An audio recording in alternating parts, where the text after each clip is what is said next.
মাত্র ৬,০০০ টাকা খরচ করে ঢাকা থেকে যাওয়া আসা, থাকা খাওয়া, থানচিতে এক রাত্রি যাপন, সাথে লাংলক ঝর্ণা এবং তমাতঙ্গি ঘুরে আসলাম আমরা ৬ জনের একটি টিম। আমাদের জার্নিটা শুরু হয় মূলত গাজীপুর থেকে। তো রাত্রে 11:30 আমাদের বাস ছিল সায়দাবাদ থেকে। তো যদুপুর থেকে লোকাল ট্রেন ধরার প্ল্যান ছিল, কিন্তু ট্রেন না ধরে পরে আন্তনগর ট্রেন ধরছি। কিন্তু এই ট্রেনে তো বিরাট সমস্যা, ট্রেন সেই তেজগাঁ হিসাব নষ্ট হয়ে যায়।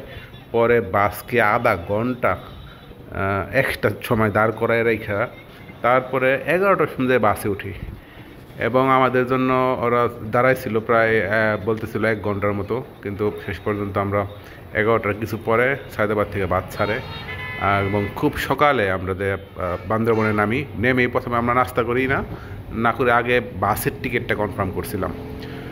বাসের টিকিট কনফার্ম করে এসে পরে নাস্তা করছি। সকাল 9টার বাস, আমরা মূলত থানচি যাওয়ার যে বাস 9টার বাস ধরছিলাম, এবং আমরা 1টার মধ্যে থানচি নেমে যাই।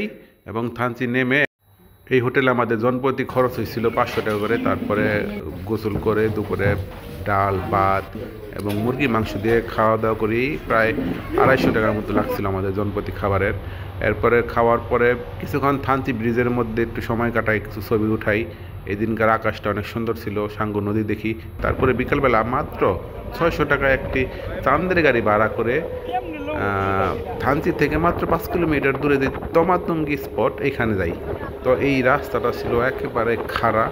তো অনেকেই ছিল বান্দরবনের প্রথম ট্যুর, এবং এই মানে খুবই এক্সাইটমেন্ট ছিল সবার মধ্যে।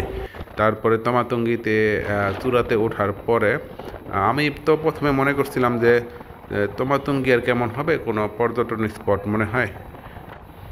তমাতঙ্গিটা আমার কাছে দারুণ দারুণ লাগছে। মানে এই স্পটটাতে প্রথম চিন্তা করছিলাম যে আসবো না, কিন্তু এসে দেখি এখানে জুম ক্ষেত আছে। এই জুমের মধ্যে মোটামুটি সবাই জুমে ছবি তোলার যে একটা খায় সেটা মিটে। তারপরে এইখান থেকে যে নিষিদ্ধ রাস্তাগুলো আছে যেগুলোতে যাওয়া নিষেধ, ওই রাস্তাগুলো দারুণ দারুণ ছিল। তারপরে বেশ কিছু ফটো সেশন করি আমরা, এবং ভিডিওগ্রাফি করি এইখান থেকে।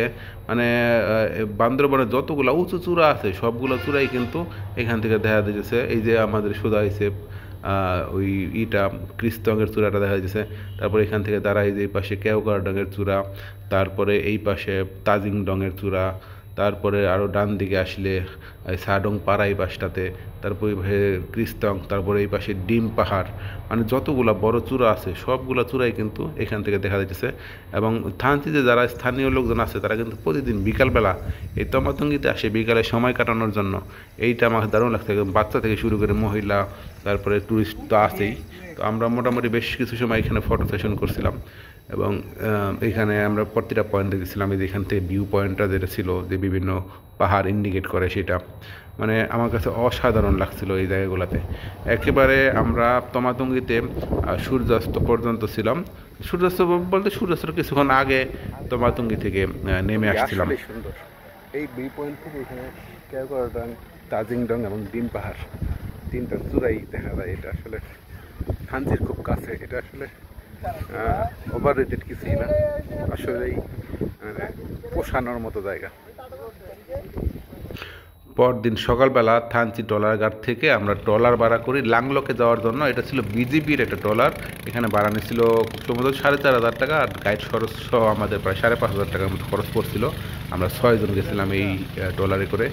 তো এখানে যাওয়ার সময় এই পাহাড়গুলো অনেক সুন্দর ছিল, একটু খরস্রোতা ছিল, কিন্তু অতটা না যতটা বর্ষার মধ্যে ফুল পাওয়া যায়। তারপর বাঘের মুখ বাঘের মুখ নেমে এখানে একটু ফটো সেশন করি। এই জায়গাটা আমার কাছে দারুণ লাগে। তারপরে এখানে একটা ড্যান্স প্র্যাকটিস করে তারপরে যে হাইকটা ছিল, এখানে প্রায় 1 ঘন্টার হাইক ছিল।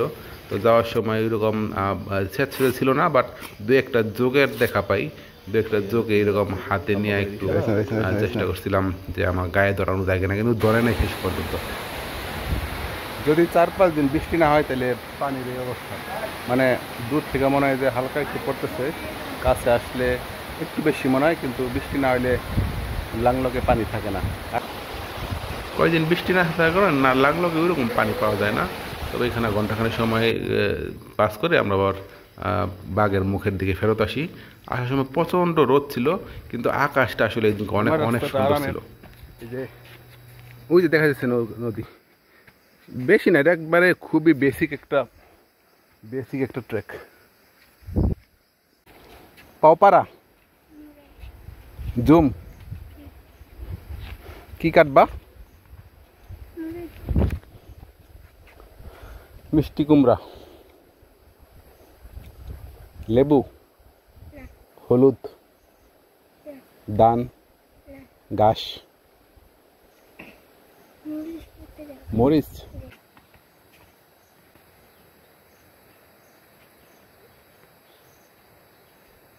শরতের আকাশ।